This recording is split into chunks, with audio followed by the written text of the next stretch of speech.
Hello everyone, I am Siddharth. I am an alumnus from ISI TVM. And today we'll be solving a question that appeared in the NISER entrance test in the year 2012. This question talks about the water in a dam which is 15 feet deep. This is the total depth of the dam, and it says that there is a horizontal pipe of diameter 4 centimeter at 6 meter below the surface. So let us draw the pipe opening which is 6 meter below the surface.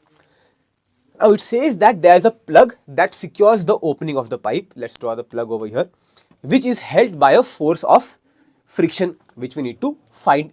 Now we know that since the upper end of the dam is open to the atmosphere, the pressure will be atmospheric pressure acting over there.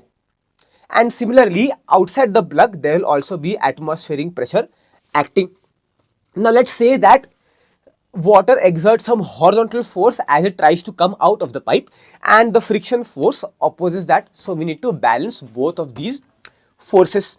We know that the pressure at a depth of 6 feet will be simply P naught plus rho GH. So let's write down P naught plus rho into G into H will be the pressure acting on the left side of the plug.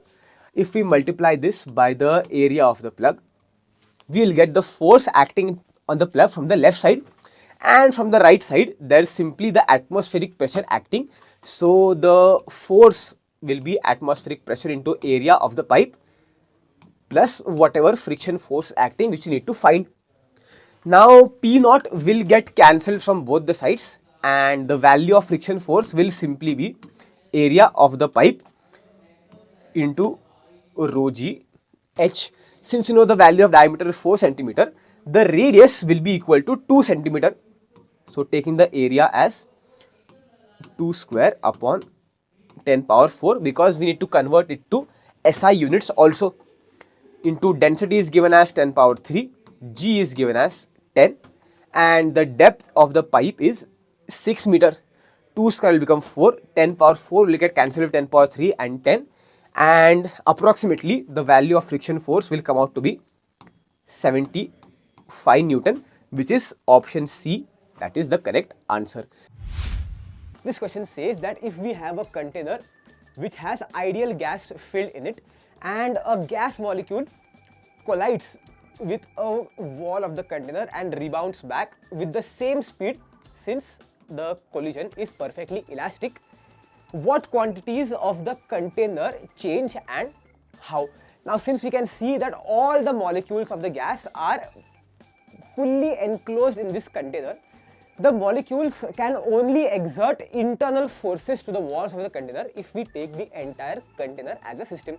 And since the laws of motion says that only external forces acting on a system of particles are able to change the entire motion, any internal forces that molecules can exert cannot bring about any change in the momentum of the container, and hence no change in the kinetic energy or velocity also. So option C becomes correct. This was a purely conceptual question, and if you are clear with what exactly laws of motion state and what are the implications of each and every word written in the definitions, then these kinds of questions will be very quick to solve for you.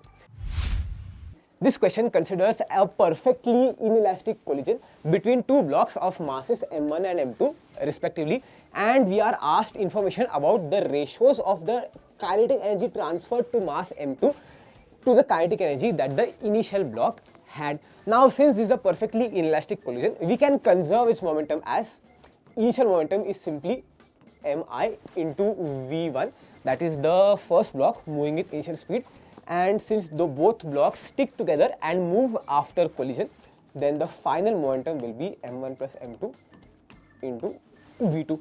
From here we can see that we can write the final velocity of both the blocks as m1 into v1 upon m1 plus m2. Now the kinetic energy transferred to the second block will simply be the kinetic energy of the second block with this final velocity. So if we want to consider the ratio k upon k1, we can write it as the kinetic energy transferred to block m2 will be half into m2 into v2 square. We can substitute the value of v2 from the momentum conservation equation as m1 into v1 upon m1 plus m2, and we can square these terms to get the kinetic energy transferred, and the initial kinetic energy was simply half into m1 into v1 square. Now we can cancel m1 into v1 square and m1 into v1 square from here, half and half from here, and hence the ratio becomes m1 into m2 upon m1 plus m2 the whole square. Now obviously this equation is not constant for all values of m1 and m2, because if we keep the value of m1 constant and change the value of m2, it obviously is a variable quantity. Now if we want to find the maximum value of this quantity, we know in physics the maxima and minima of any quantity appears when there is symmetry between the two parameters. Over here, if we consider m1 equal to m2 equal to m, then the maximum value of this quantity is attained at m square upon 2m whole square, that is equal to 1 over 4. Now since the maximum value is attained for m1 equal to m2, point B is correct, and as we increase the value of m2 considering m1, then the value of this expression should decrease because m2 is in the denominator with a second power. So option C is also correct, and we have found out the maximum value is of course 1 over 4. So option D is also correct. B, C and D are all correct in this multi-valued question. This question talks about a Carrom coin that hits the side of a Carrom board. We can draw the schematic diagram like this. A coin is traveling with an initial speed of 1 meter per second, and it hits the board at an angle of 30 degrees with the normal. So we can draw this as the normal, and the angle of contact is 30 degrees, and it rebounds at an angle of 45 degrees such that the final speed is 0.7 meter per second. Now we have been asked what is the average impulsive force that is exerted by the coin on the Carrom ball. We know that impulsive force is simply the total change in momentum times the time of contact of the collision. Now since the Carrom coin hits the board at a slight oblique, only the momentum that is normal to the plane of collision gets transferred. So in order to find the change in momentum responsible for the impulsive force, we need to consider the normal component of velocity both initially as well as finally. Since mass of the coin remains constant, the change in momentum is simply final momentum into cos 45 degrees minus initial momentum into cos 30 degrees. We know cos 30 degrees is root 3 over 2, and we know that cos 45 degrees is 1 over root 2. If we substitute the values over here, 5 gram mass colliding with a final speed of 0.7 into 1 upon root 2 minus 1 into root 3 by 2, we get a value of total change in momentum of approximately 1.36 kg meter per second. Of course, we convert everything into SI units. Now we know that the time of contact for this entire collision is 10 power minus 3 seconds. So all we need to do is multiply that time with the momentum transfer that we have just calculated, and we will get the total impulsive force as 5 into 10 power minus 3 into 1.36. Approximately this will come out to be 7 newtons, which is option C, that is the correct answer.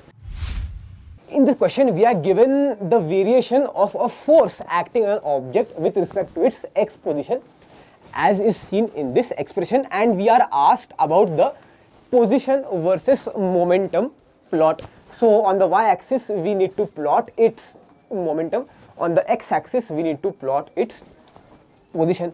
Now what do we know about force? We know that force is equal to rate of change of momentum from Newton's second law. Obviously we can rewrite this with respect to the position by the chain rule, that is dp by dx and dx by dt.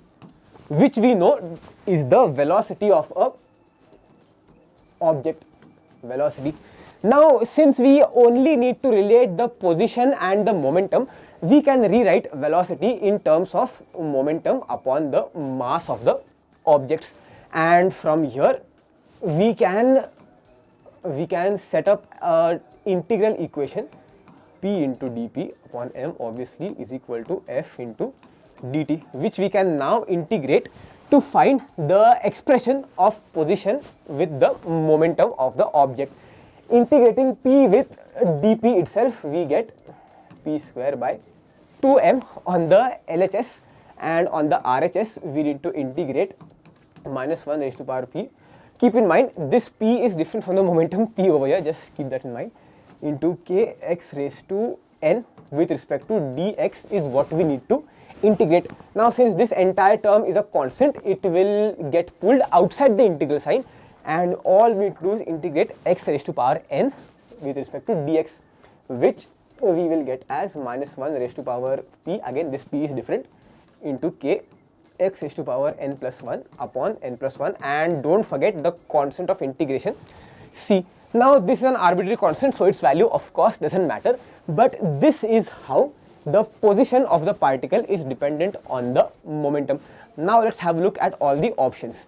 If we put p is equal to 1 and n is equal to 1, this expression becomes p square by 2m is equal to minus 1 times k into x raised to n is equal to 1, so 2 upon 2 plus c. Taking this term on the other side of the equation, we get plus k into x square by 2 is equal to constant of negation. Now, we can clearly see this is the equation of an ellipse, so the first option A is correct. Now, if we put p is equal to 2 and n is equal to 1, we get minus 1 raised to power 2, which is just 1, and n is equal to 1, we get x square. Now, this is the equation of a hyperbola and not a parabola, so option B is incorrect. If we put p is 0, again minus 1 becomes just simply 1, and n is equal to 2, we do not get a circle, we actually get a third order expression which we cannot plot as of now. And if we set p is equal to 1 and n is equal to 2, again we are getting a third order expression and not the equation of hyperbola as the fourth option says. So, out of all the options, only option A is the correct answer for this question. Thank you for watching this video, and please subscribe to our channel for more such content.